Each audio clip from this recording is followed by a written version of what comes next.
Borok yaktun khlainai Nasruddin ni jalabai amang chimang nglaijak Amjadnagar amchani lokorok borok yaktun khlainai bai kurungjak tongo hinoi Belonia thanani police naima thangrok 43 number battalion BSF rok bono romphano Nasruddin mung yawo Nasir Mia ngmabai kerongnok ni yogui phayo Bangla ha ari ganao bini nok ngmabai no polokma salromoi borok yaktun khlaimani samung tangui tongo Abono kari fekjangnai manui ri musukrok bahaino yaktun khlai tongo churang salni sarigo borok yaktun khlainai Nasruddin Amjadnagar amchani khongcha phalnogo chubai sukrup khlaika angsa raincoat no tuyoi raincoat no kubuni thayo tonima tuino Amjadnagar hatini Abdul Hayer ni phalno chubai sukrup khlaimani yagulo bono bahaino butok khlaika phalnogo painai phainai Milton Mia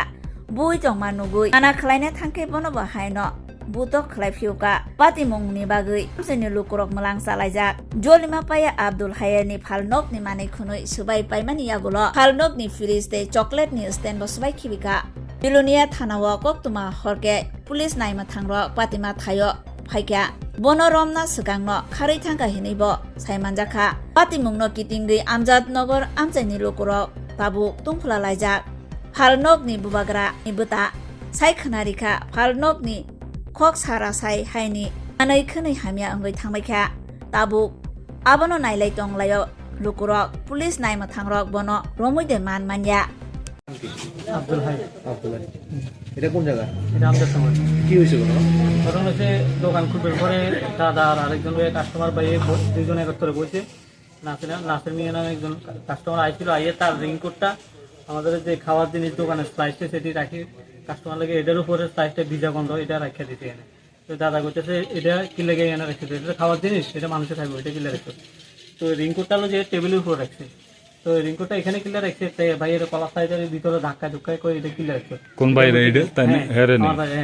ধাক্কা ভাইয়ের নাম কি? ভাইয়ের নাম Abdul high তো আচ্ছা এরপরে যত ভাই এবার ভয়ে এদিকে গেছে গা এবারে আবার এখানে যায় ধাক্কা দিল তো ওই আরেকজন কাস্টমার আসলে মিলন তাই নিয়ে তারা ছুটে দেখো তারা গেলে ধাক্কা করে তাই রিংকোটই এখানে না রাখছে তো মিলনের যত ছুটে দিতে গেছে মিলনের টোড়া ছিল ধরে কোপাল ভরায় ঠুসু টুসু তারও রক্ত করাই লেছে এরপরে সব মিলন এদিকে গেছে গেল আমরা দোকান থেকে সাইডে গেছি আমিও আইসি আর আইয়া দিয়ে এবার হ্যাঁ কিছু বাইরে না পাই দোকানে ফ্রিজ টিজ খুললা এখানে সবকিছু ভাঙ্গে লেছে মাল সামানা আরেকটা ফ্রিজে ওরা বাজার আমার মাঝখানে লই দিয়ে ভাঙ্গে লেছে সবকিছু ভাঙে একটা কিছু রেখছে না টাকা পয়সা দেওয়া ছিল ক্যাশের থেকে সবকিছু নিতে টাকা পয়সা লইয়া গেছে একটা কিচ্ছু না দেখেন ক্যাশও কোনো বাইরে করে গেছে টাকার ক্যাশটা করে গেছে বাইরে কিছুই নেই থানাত জানানো হয়েছিল? হ্যাঁ থানাতে জানাচ্ছি বলে রাহুল স্যার আইছিল আইয়া তারা দূরে ধরতে পারছে না তাইনেও দেখছে ভাঙ্গা অবস্থায় দেখছে এরপর অনেকক্ষণ দূরে এসে পুকুরে জাপ দিচ্ছে আর ধরতে পারছে না রেনকোটটা কারা ছিল? রিংকোটটা নাসির মিয়া যে বিজা কাহর রিংকোটটা লই আইছে যে ভাঙ্গা চুরা করছে তার রিংকোট